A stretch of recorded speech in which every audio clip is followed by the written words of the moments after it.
Let's bring in television journalist, now with law enforcement, Emmett Miller, former homicide detective Rachel Evans, political and legal strategist Katie Zachariah, founder of LA Mom magazine Shirin Yadigar, former FBI special agent and Fox News contributor Nicole Parker, and former FBI special agent Stuart Kaplan.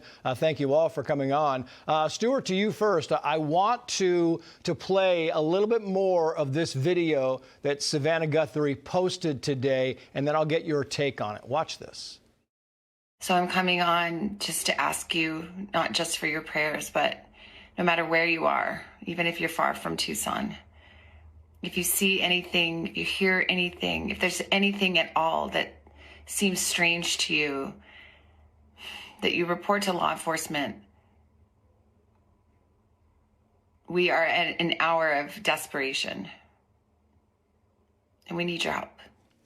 Hour of desperation. The deadline, Stuart, has now come and gone. We're not saying that a payment is not possible in some capacity. We're saying that we don't know of any payment. The FBI is intimating that there has been no payment. What do you think about her mannerisms, the note itself? What's your take about this, Stuart?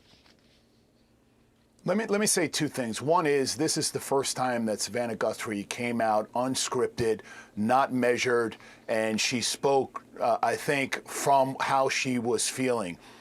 To the point with respect to the FBI and its recent statement, look, Trace, it's been 4 days. It wasn't until last Thursday that there was a public press conference. My take, and I know this is a little bit of a curveball, and my panel may or may not agree with me, I take the silence, or the fact that law enforcement has gone silent, as an indication of confidence in this case. I think the one thing I would think that we would all agree with, the person who's responsible for the abduction, the kidnapping, or the murdering of Nancy Guthrie was in her inner circle. That is someone that she knew. That makes the web much smaller. I think the FBI and law enforcement has a primary suspect. I think they're waiting him out. I think it's not chargeable right now. It may be circumstantial. It's not a question of discovery. I think it's a question of whether or not this person is going to make a mistake. I also just want to make a quick point.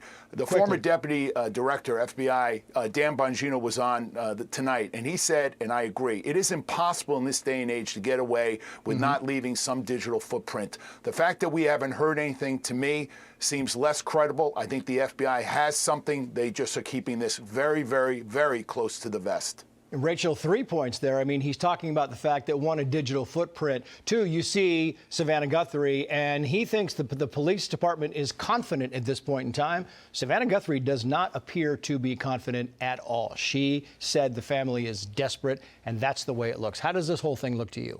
Well, it's difficult because when you're the lead detective on a case, there are things that you're going to hold close to the vest, because if it gets out, it can compromise the case. Right. And you have to think about something 5 years down the road when you go to trial, not today.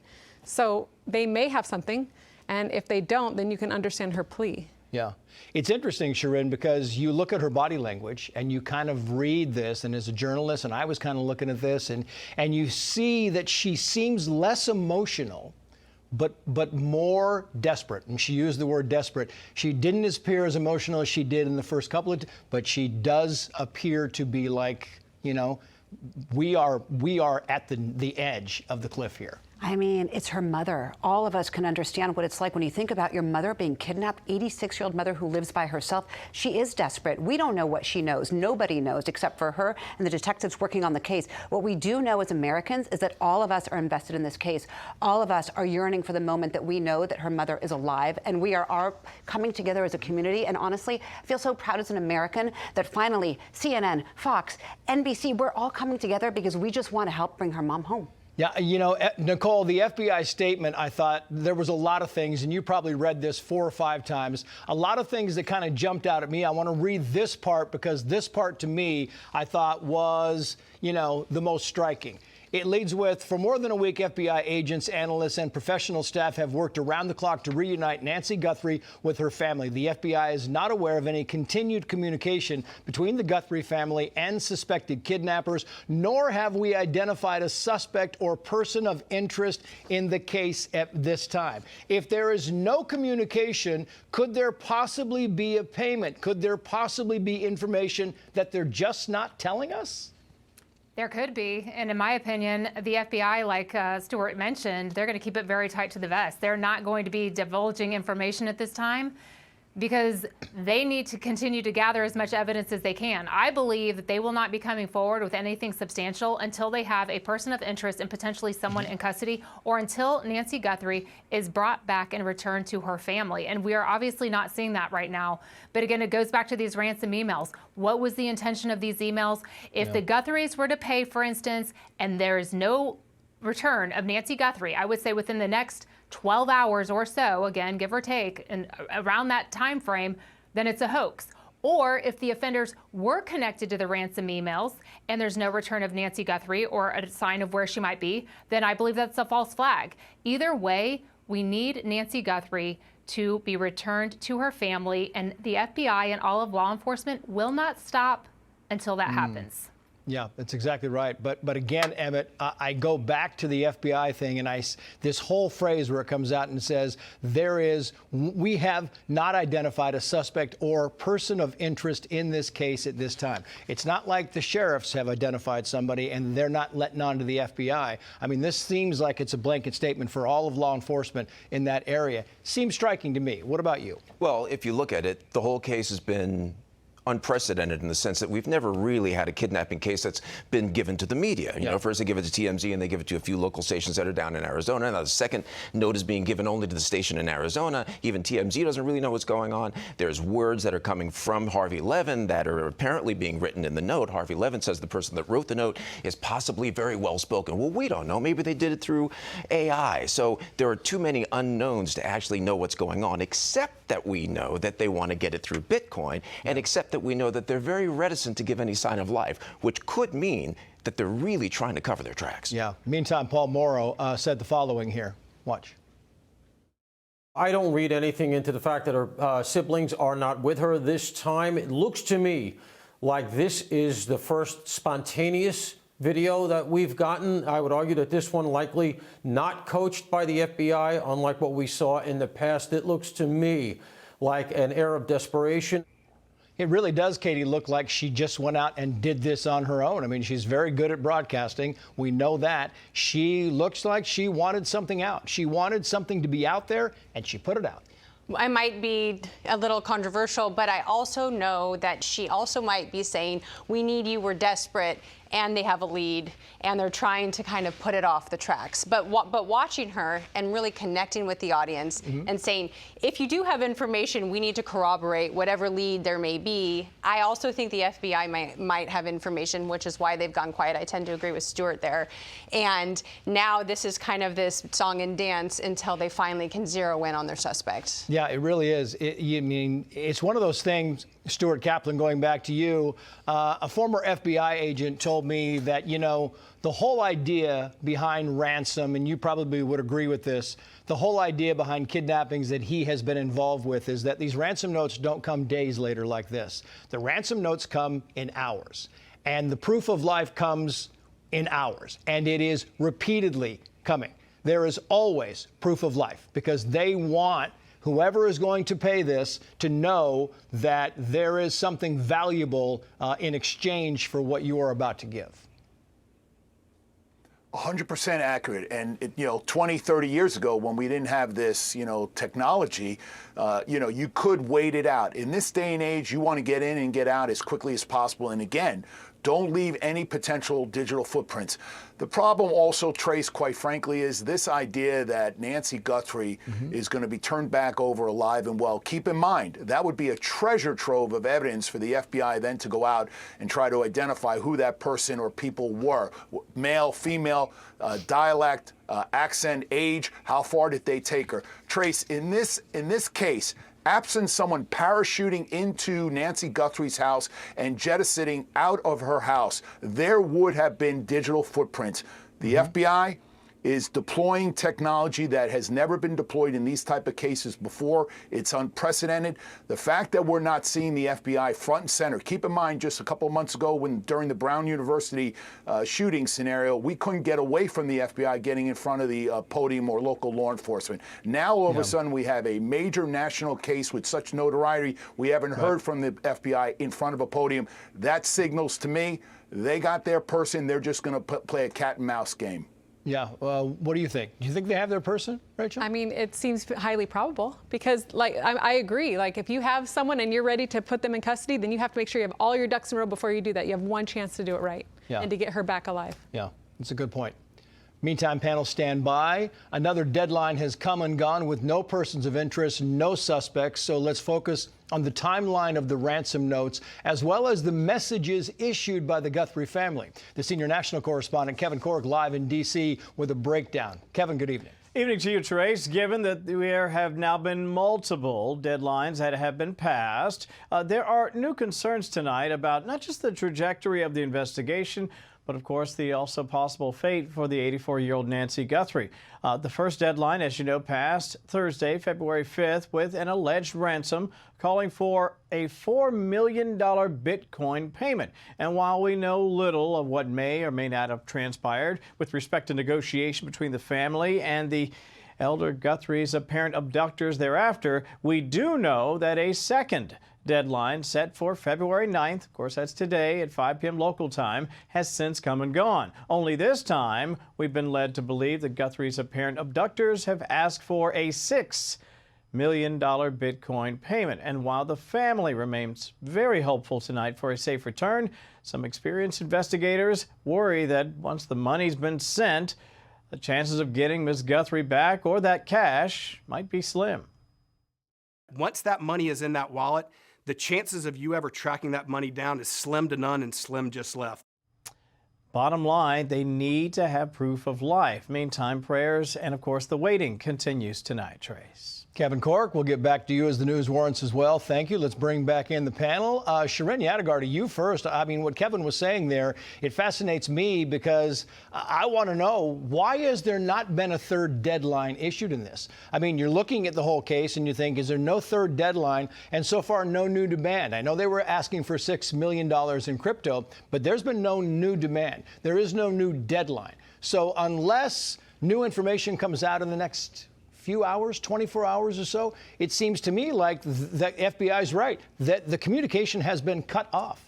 Right. Well, I think as a journalist looking at this case and also as a mother, I'm hopeful. I'm hopeful that this is it, right? I mean, there are no other deadlines. The deadline has come and gone. So what does that mean? I mean, if there was no sign of life and if she wasn't alive, I think we would know. But I think they have a deal. I think, like everyone has been saying on the panel, I think that she's alive. I think that we're going to see her and we're going to get her home. Why the note? Why the note from Savannah then? I mean, why the desperation note? If things are about to be locked up or are locked up, why the note? Why not just keep your powder dry and wait until something happens? To throw them off and to also just have a plea out. I mean, I think as children, if our mothers are taken captive, we are so desperate. We are just going to reach out, and the community has been there for her. And she's just saying, if anyone knows anything, tell us. Maybe, who knows? I mean, you run out of hope as a child.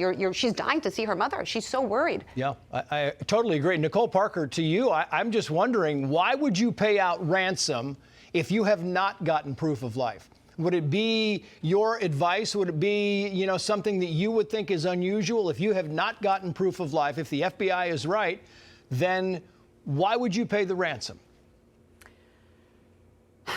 Well, we're at a very tough spot. And again, as a law enforcement officer, you think, you put your agent hat on, but you also put on your human hat. And this is a mother.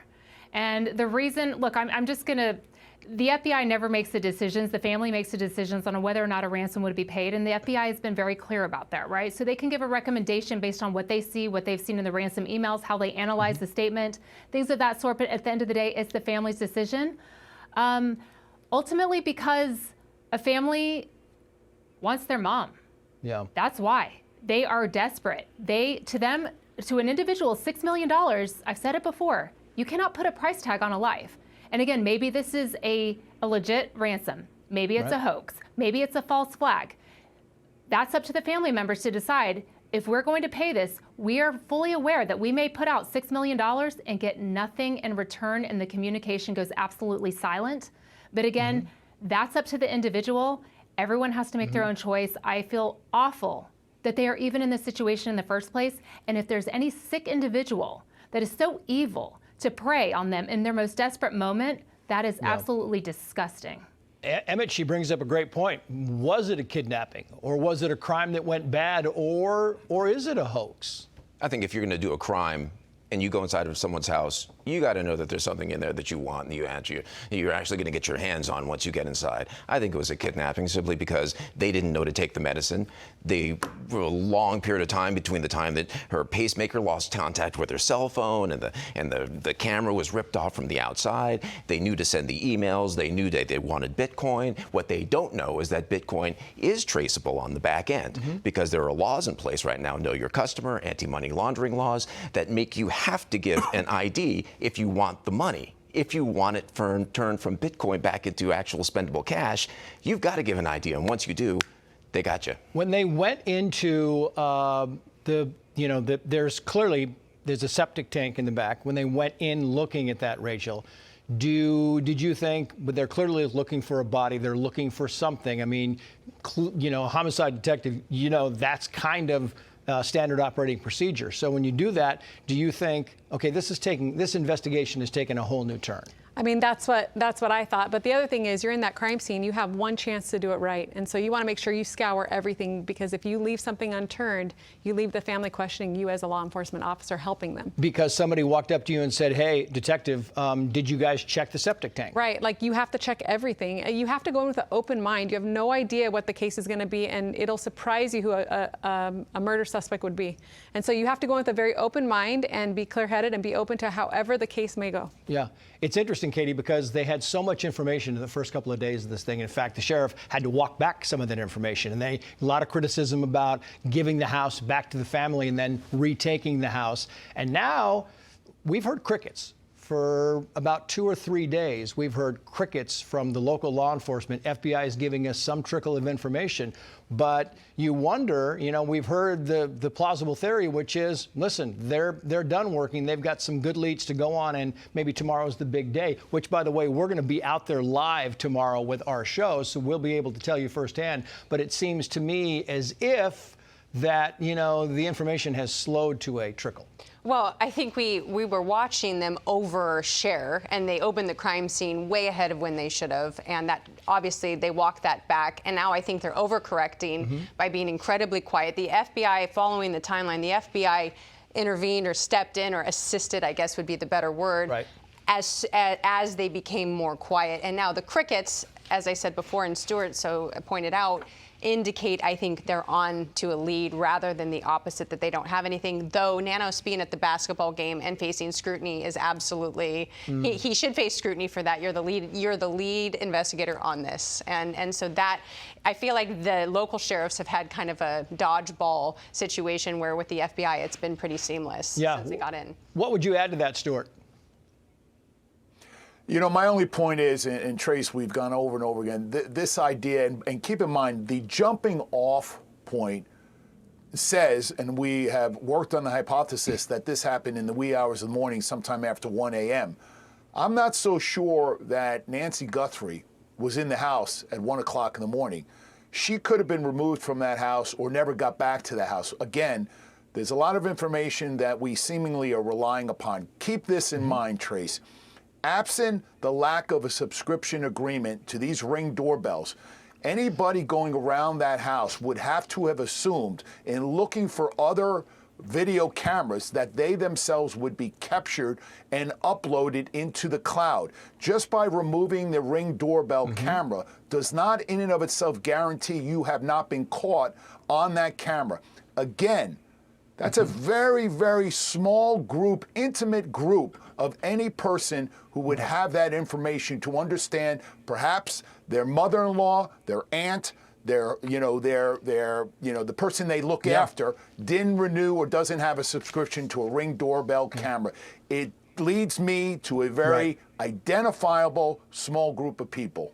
Yeah, last thoughts from you, Nicole, because I mean, I still haven't figured out the blood at the doorstep. Nowhere else, not on the steps, not in the house, the blood at the doorstep. Anything that you would have to say about that? Look, the one thing we know for certain is it is her blood, and we know that they were in that house for approximately 41 minutes, or at least that's the time frame in which the Ring doorbell stopped working and the time that the pacemaker, as we piece it together. Again, no one on this panel or anyone speaking has been into the crime scene. And that's the most important thing. So we're all doing the best that we can based on our investigative experience. Right. But I think it's an important point as well. Stuart talked about, we don't know that she was even in the home. We also don't know, did the brother-in-law drop her off? Did he ever go back home? I mean, law enforcement probably knows. And if we track the cell phone and the cast and, the exact pings, that's just an example of things that law enforcement knows that we may not be privy to or thinking about, but that's why the advanced technology, it doesn't lie. If you have a cell phone and you've got that thing on, those towers, your cell phone's pinging off of some sort of tower. I've had that question myself. Was it the brother-in-law that dropped her off? Did he ever leave the scene? Those are the types of questions that law enforcement is getting to the bottom of. But again, looking back at the Bitcoin, I think a member of the panel made a very important point, and I'm just going to say this. People make money off of the idea that Bitcoin is secure, okay? Anything in this day and age, through advanced technology, you can find things. The FBI can find things, and I'm just going to leave it at that. Nicole, thank you. Panel, thank you. Hey, Sean Hannity here. Hey, click here to subscribe to Fox News YouTube page and catch our hottest interviews and most compelling analysis. You will not get it anywhere else.